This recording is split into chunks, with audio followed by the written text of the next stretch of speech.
Hi guys, আমার YouTube চ্যানেলে আপনাকে স্বাগত জানাই। আজকে নতুন ভিডিওর মাধ্যমে এই ভিডিওতে আমি নতুন কিছু বলবো, নতুন কিছু শিখব। আজকের ভিডিও টপিক হবে মক্কা গ্র্যান্ড মস্ক অ্যাটাক। 200 জঙ্গির কবজায় চলে যায় পবিত্র কাবা মসজিদ। দখলমুক্ত করতে 2 সপ্তাহ ধরে মক্কায় চলে গুলির লড়াই। তারপর মুসলিমদের পবিত্র স্থান মক্কা মদিনাতেও পড়েছিল সন্ত্রাসের কালো ছায়া।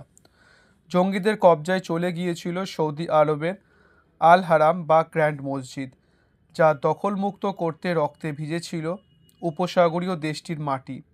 এই ঘটনায় একরকম গৃহযুদ্ধের মুখে পড়ে রিয়াদ। শুধু তাই নয়, দ্বিধা বিভক্ত হয়ে যায় মুসলিম বিশ্বের শক্তির ভর কেন্দ্র। এখনও এর একদিকে রয়েছে শিয়াপন্থী ইরান এবং অপর দিকে সুন্নি মতাদর্শের সৌদি আরব। 46 বছর পেরিয়েও ভূ রাজনৈতিক প্রভাব বিস্তারের ক্ষেত্রেও এক চুল সরে আসেনি এই দুই রাষ্ট্র। ফলে ফের একবার খবরের শিরোনামে এসেছে ওই ঘটনা। 1979 সালের 20 নভেম্বর। সেদিন হাজার হাজার মুসলিম তীর্থযাত্রীকে হতবাক করে মক্কার পবিত্র কাবা মসজিদের দখল নেয় 200-র বেশি জঙ্গি। এদের নেতৃত্বে ছিলেন সৌদি রাজতন্ত্রের কট্টর বিরোধী হিসাবে পরিচিত জুহাওমান ইবন মোহাম্মদ ইবনে সেফ আল ওতাউই। পরবর্তী কয়েক সপ্তাহে কাবার গ্র্যান্ড মসজিদের ভিতরে আগ্নেয়াস্ত্র হাতে তাণ্ডব চালায় তার যোদ্ধারা। শুধু তাই নয়, সরকারি সেনাবাহিনীকে একরকম চ্যালেঞ্জের করে বসে এই সন্ত্রাসীরা। ফলে দুপক্ষের মধ্যে কয়েকদিন ধরে লাগাতার চলে গুলির লড়াই। কাবার আল হারাম বা গ্র্যান্ড মসজিদ জঙ্গিদের দখলে যাওয়া নিয়ে দ্য সিজ অব মক্কা শিরোনামে একটি বই লেখেন ইউক্রেন বংশোদ্ভূত ইতালীয় সাংবাদিক ইউরোস্লাভ ট্রমিভভ। সেখানে এই সন্ত্রাসী হামলার পুঙ্খানুপুঙ্খ বিবরণ রয়েছে। ইউরোস্লাভ জানিয়েছেন, লাল রঙের চেকার টুপি পরে তীর্থযাত্রীদের সঙ্গেই মসজিদে ঢোকে জঙ্গি বাহিনী। তাদের কয়েকজন অবশ্য আগে থেকেই সেখানে লুকিয়েছিল। আল হারামের ভিতরের প্রতিটা গলি বা বারান্দা ছিল তাদের নখদর্পণে। তাৎপর্যপূর্ণ বিষয় হলো, স্ত্রী সন্তানদের সঙ্গে নিয়েই গ্র্যান্ড মসজিদ দখলের পরিকল্পনা করে তারা। সৌদি সরকারের দেওয়া তথ্য অনুযায়ী দলে দলে সন্ত্রাসীকে আল হারামে ঢোকাতে একাধিক গাড়ি ব্যবহার করেন ওতাইবি। স্ত্রী সন্তানেরা সঙ্গে থাকায় গ্র্যান্ড মসজিদের নিরাপত্তারক্ষীরা তাদের সেভাবে সন্দেহ করেননি। পবিত্র ধর্মান্তরিতে আগে থেকে হাতিয়ার এবং গোলাবারুদ মজুদ রেখেছিল তারা। ফজরের নামাজ শেষ হতেই স্বয়ংক্রিয় রাইফেল, রকেট লঞ্চার এবং গ্রেনেড হাতে উঠে আসে তাদের। এরপর গ্র্যান্ড মসজিদ কবজা করতে খুব একটা বেগ পেতে হয়নি। শুধু তাই নয়, গোটা অপারেশন শেষে সেখান থেকে ইসলামীয় ধর্মগুরুদের কায়দায় একাধিক ঘোষণা করে ওতাইবির ঘনিষ্ঠ সহযোগীরা। লেবাননের সাংবাদিক কিম ঘাটাস তার বই ব্ল্যাক ওয়েভে লিখেছেন, গ্র্যান্ড মসজিদ দখলের সময় জঙ্গিরা কোনো রকম দয়া দেখায়নি। নির্বিচারে গুলি চালিয়ে সেখানকার নিরাপত্তা রক্ষীদের খতম করে তারা। ফলে তীর্থযাত্রীদের মধ্যে হুড়োহুড়ি পড়ে যায়। তাদের মধ্যে কয়েকজন দৌড়ে আল হারামের বাইরে বেরিয়ে যাবার চেষ্টা করেন। ওই সময় শিকল দিয়ে দরজা বন্ধ করে সেখানে পাহারা বসায় ওতাইবি সমর্থকেরা। এছাড়া কাবায় পবিত্র মসজিদের 7টি মিনারেই মোতায়েন হয় স্নাইপার রাইফেলধারী। সাংবাদিক কিম ঘাটাসের বর্ণনা অনুযায়ী, কাবার পবিত্র মসজিদ দখল অপারেশন মূল চক্রী ছিলেন ওতাইবির শ্যালক মোহাম্মদ আবদুল্লাহ আল কাহাতানি। ধর্মস্থানটি কবজায় চলে আসার পর নিজেকে ইসলামের মুক্তিদাতা হিসেবে ঘোষণা করেন তিনি। পরে সেখানে হাজির হন ওতাইবি। এরপর মসজিদের লাউডস্পিকার ব্যবহার করে বিদ্রোহদের কথা সত্ত্বে ঘোষণা করেন তিনি। পাশাপাশি সৌদি রাজপরিবার এবং সরকারের কাছে পাঠিয়ে দেওয়া হয় একাধিক দাবি দাওয়া, যেগুলি রিয়াদের পক্ষে মেনে নেওয়া ছিল অসম্ভব। ওতাইবি চেয়েছিলেন অবিলম্বে আমেরিকা সহ পশ্চিমী দুনিয়ার সঙ্গে যাবতীয় সম্পর্ক ছিন্ন করুক সৌদি সরকার। পাশাপাশি ইউরোপ এবং ওয়াশিংটনকে খনিজ তেল বিক্রি বন্ধ করতে বলুক রিয়াদ। এছাড়া বিদেশি নাগরিকদের আরব ভূমি থেকে বহিষ্কার ও ইসলামের বিশুদ্ধতায় রক্ষায় ব্যর্থ হওয়ায় সৌদি রাজপরিবার এবং ধর্মীয় নেতাদের অপসারণ দাবি করে বসেন তিনি। ঘটনার সময় উপসাগরীয় দেশটির যুবরাজ ফাহাদ এবং আধা সেনা ন্যাশনাল গার্ড বাহিনীর প্রধান যুবরাজ আবদুল্লাহ আফ্রিকার টিউনেশিয়া এবং মরক্কো সফরে গিয়েছিলেন। আর গোদের উপর বিস্ফোরার মতো ওই সময় সৌদির রাজা খালেদ অসুস্থ থাকায় পশ্চিম এশিয়ার উপসাগরীয় দেশটি কোনো সিদ্ধান্ত নিতে পারছিলেন না। শেষে প্রতিরক্ষা মন্ত্রীকে পরিস্থিতি সামলানোর দায়িত্ব দেওয়া হয়। দ্রুত ন্যাশনাল গার্ড এবং সেনাবাহিনীকে আল হারাম দখলমুক্ত করে নির্দেশ দেন তিনি। এতে ফল হয় হিতে বিপরীত। তাড়াহুড়ো করে পবিত্র ধর্মস্থানটি ঢুকতে গেলে সেখান থেকে উড়ে আসে ঝাঁকে ঝাঁকে গুলি। ফলে প্রাথমিক প্রচেষ্টা ব্যর্থ হয়। উল্টে একাধিক সৈনিক এবং অফিসারকে হারিয়ে আরও বেকায়দায় পড়ে রিয়াদ। এরপর গ্র্যান্ড মসজিদ দখলমুক্ত করতে পরিকল্পনায় বদল আনে সৌদি ফৌজ। পবিত্র ধর্মস্থানটির উপর দিয়ে সামরিক কপ্টার ওড়ায় তারা। মিনার লক্ষ্য করে দাগা হয় কামান। লক্ষ্য ছিল সেখানে মোতায়েন থাকা স্নাইপার বাহিনী, যদিও তাতে তেমন লাভ হয়নি। তবে লাগাতার গুলির লড়াই চালিয়ে গিয়ে জঙ্গিদের ব্যস্ত রাখতে সক্ষম হয় রিয়াদের বাহিনী। এর ফাঁকে ধীরে ধীরে মক্কা শহর ফাঁকা করে ফেলা হয়।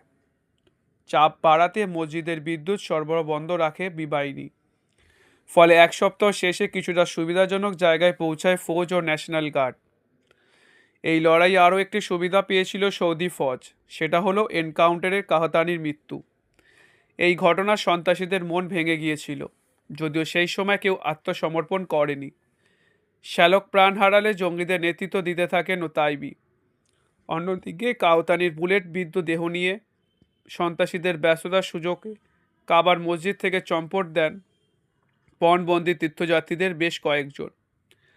বাইরে বেরিয়ে রিয়াদের বাহিনীকে ভিতরের হাল হকিকত জানিয়ে দেন তারা। এতে অভিযান চালাতে বেশ সুবিধা হয়েছিল। সৌদি রাজকীয় ফৌজ অচিরেই বুঝতে পারে মসজিদের দখলে থাকলেও খাবার এবং গোলা বারুদ ক্রমশ ফুরিয়ে আসছে ওয়াহিবি বাহিনীর। মুক্তি পাওয়া তীর্থযাত্রীদের একজন সংবাদ সংস্থা বিবিসিকে বলেন, মাত্র 2 সপ্তাহের ভিতর পরিস্থিতি ভয়াবহ হয়ে গিয়েছিল। নিহতদের দেহ থেকে দুর্গন্ধ ভারতে শুরু করে। এতে পণবন্দীদের মধ্যে অসুস্থতা বাড়ছিল। অন্যদিকে সন্ত্রাসীদের সঙ্গে লড়াই চালানোর মতোই কমান্ডো অপারেশনের জন্য ফ্রান্সের সাহায্য চায় রিয়াদ। তৎকালীন প্রেসিডেন্ট ভ্যালেরি গিসকার্ড ডি এস্টাইং অবশ্য তাদের হতাশ করেননি। সংবাদ সংস্থা বিবিসির প্রতিবেদন অনুযায়ী এরপর পবিত্র কাবা মসজিদ দখলমুক্ত করতে প্যারিস থেকে মক্কায় আসে গ্রুপে ডি ইন্টারভেনশন ডি লা জেন্ডারমেরি ন্যাশনালে বা জিআইজিএন নামের ফরাসি পুলিশের একটি এলিট কমান্ডো বাহিনী। সৌদি ফৌজকে সঙ্গে নিয়ে মসজিদে ঢোকে তারা। ওতাইবি ঘনিষ্ঠ সহযোগী নাসের আল হোসেইনি বিবিসিকে বলেন, আমরা একটা ছোট ঘরে জড়ো হয়েছিলাম। যৌথ বাহিনীর ছাদ ফুটো করে ভিতরে ধোঁয়ার বোমা ফেলে দেয়। এতে বিভ্রান্ত হয়ে বেশ কয়েকজন আত্মসমর্পণ করে। ওতাইবি অবশ্য মসজিদের অন্যদিকে চলে যেতে সক্ষম হন। মার্কিন সাংবাদিক Lawrence Wright The Looming Tower, Al Qaeda and the road two 9/11 বইয়ে লিখেছেন, যৌথ বাহিনী জঙ্গিদের প্রবল প্রতিরোধের মুখে পড়েছিল। সেটা ভাঙতে পরপর গ্রেনেড ছুটতে থাকে তারা। এতে কোণঠাসা হয় পড়ে ওতাইবির বাহিনী। জঙ্গিদের মধ্যে আতঙ্ক তৈরি হলে পণবন্দীদের উপর শুরু হয় গুলিবর্ষণ। ওই সময় নিখুঁত নিশানায় সন্ত্রাসীদের এক এক করে নিকেশ করে যৌথ বাহিনী শার্পশুটারেরা। 4 ডিসেম্বর গ্রেপ্তার হন ওতাইবি সহ তার বেশ কয়েকজন সহযোগী। ততদিনে সরকারিভাবে নিহতের সংখ্যা পৌঁছেছে 153-তে, আহত 560। মক্কার পবিত্র গ্র্যান্ড মসজিদ দখলমুক্ত হওয়ার পর জন্ম হয় নতুন বিতর্কের। কমান্ডো অপারেশনের সময় সংশ্লিষ্ট ধর্মীয় স্থানটিতে অমুসলিমদের পা পড়েছিল কি না তা নিয়ে দানা বাঁধে সন্দেহ। বিষয়টি নিয়ে গণমাধ্যমে মুখ খোলেন ডিআইজিএনের কমান্ডিং অফিসার ক্রিশ্চিয়ান প্লুটো। তিনি বলেন, ফরাসি বাহিনী সরাসরি মসজিদ চত্বরে ঢোকেনি, সৌদি বাহিনীকে প্রশিক্ষণ দিয়েছিল মাত্র। এছাড়া আমাদের স্নাইপেরা মসজিদের বাইরে বিভিন্ন জায়গায় মোতায়েন ছিল। গ্রেপ্তারির পর ওতাইবির শিরচ্ছেদ করে সৌদি সরকার। রিয়াদ, মক্কা, জেড্ডা সহ আরব দেশটির একাধিক শহরে তার সহযোগী 63 জন জঙ্গির প্রকাশ্যে মৃত্যুদণ্ড কার্যকর হয়। ওই বছরই ইসলামীয় বিপ্লবের মাধ্যমে ইরানে পতন ঘটে রাজতন্ত্রের। ফলে সাবেক পারস্য দেশের ক্ষমতা দখল করেন শিয়া ধর্মগুরু রুহুল্লাহ খামেই। কাবা মসজিদ দখলমুক্ত হওয়ার পর রেডিও একটি বিশেষ বার্তা দেন তিনি। বলেন, ওতাইবির মাধ্যমে পর্দার আড়ালে থেকে এই ঘটনার যাবতীয় চিত্রনাট্য লিখেছেন মার্কিন যুক্তরাষ্ট্র ও ইসরায়েল। খামেনির এই রেডিও বার্তার পর সৌদি সহ একাধিক মুসলিম দেশ আমেরিকা বিরোধী দাঙ্গা শুরু হয়েছিল। এতে পশ্চিম এশিয়ার পরিস্থিতি আরও খারাপ হয়েছিল। পরবর্তী কয়েক বছরের মধ্যেই ভয়ঙ্কর গৃহযুদ্ধ জড়িয়ে পড়ে সিরিয়া। 1980 সাল থেকে টানা 8 বছর ইরানের সঙ্গে প্রতিবেশী ইরাকের চলে রক্তক্ষয়ী সংগ্রাম। এক কথায় কাবার ঘটনা ইসলামীয় দুনিয়ায় স্পষ্ট বিভাজন তৈরি করে দিয়েছিল। পশ্চিমী ইতিহাসবিদদের কেউই কাবার ঘটনার সঙ্গে আমেরিকা বা ইসরায়েলের যোগসূত্র মানতে চায়নি। তাদের যুক্তি ইচ্ছাকৃতভাবে এই খবর রটিয়েছিলেন খামেনি, কারণ উৎখাত হওয়া তেহরানের রাজাকে আশ্রয় দিয়েছিল ওয়াশিংটন। ফলে তার মনে মার্কিন আগ্রাসনের আতঙ্ক চেপে বসে, আর তাই ধর্মীয় তাস খেলে সমগ্র ইসলামীয় দুনিয়াকে নিজের দিকে টানতে চেয়েছিলেন সাবেক পারস্য দেশের ওই শিয়া ধর্মগুরু। খনিজ তেল ভিত্তিক অর্থনীতির কারণে গত শতাব্দীর 60-এর দশক থেকেই বিপুল পরিমাণে রোজগার হতে থাকে সৌদি সরকারের। ফলে ধর্মীয় এবং আর্থিক দিক থেকে অনেকটাই উদারনীতি দিয়েছিল সেখানকার সরকার। সেটা কট্টরপন্থীরা একেবারেই মেনে নিতে পারেননি। ফলে মদিনায় রক্ষণশীলদের প্রভাব বাড়তে থাকে। আরব মুলুকটিতে মৌলবাদী চিন্তাভাবনা ছড়িয়ে দিতে সক্ষম হন তারা, বলছেন বিশেষজ্ঞরা। তবে ওতাইবি কোনো ধর্মীয় নেতা ছিলেন না। একটি যোদ্ধা উপজাতি থেকে উঠে আসেন তিনি। সৌদি রাজপরিবারের প্রতি ব্যক্তিগত আক্রোশও ছিল তার। কাবা মসজিদ দখলমুক্ত হওয়ার পর সুন্নি মুসলিমদের ব্যাপক প্রচার শুরু করে রিয়াদ। অচিরেই আরব দেশটির সংবাদপত্রে মহিলাদের ছবি নিষিদ্ধ হয়, টিভির পর্দা থেকে উধাও হয়ে যান তারা। সিনেমা এবং গান মাজরা এরকম বন্ধ করে দেয় রিয়াদ। লিঙ্গ বৈষম্যের পাশাপাশি ইসলামীয় শিক্ষার জন্য পরবর্তী বছরগুলিতে বিপুল বরাদ্দ করে সেখানকার সরকার।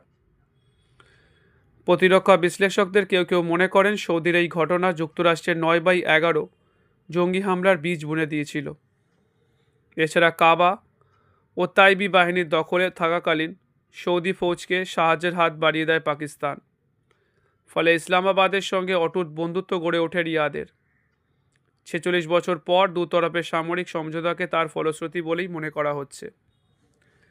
তো আজকের মতো এখানেই ভিডিওটি থেকে আমরা জানলাম যে মক্কার গ্র্যান্ড মস্ক এটাকে হয়েছিল, 200 জন জঙ্গি কবজায় চলে গেছিল পবিত্র কাবা মসজিদ। আজকের মতো ভিডিওটি এখানেই। ভিডিওটি ভালো লাগলে অবশ্যই লাইক করবেন, ভিডিওটি ভালো লাগলে অবশ্যই সাবস্ক্রাইব করবেন আমাদের চ্যানেলটিকে। আজকের মতো এখানেই, বাই।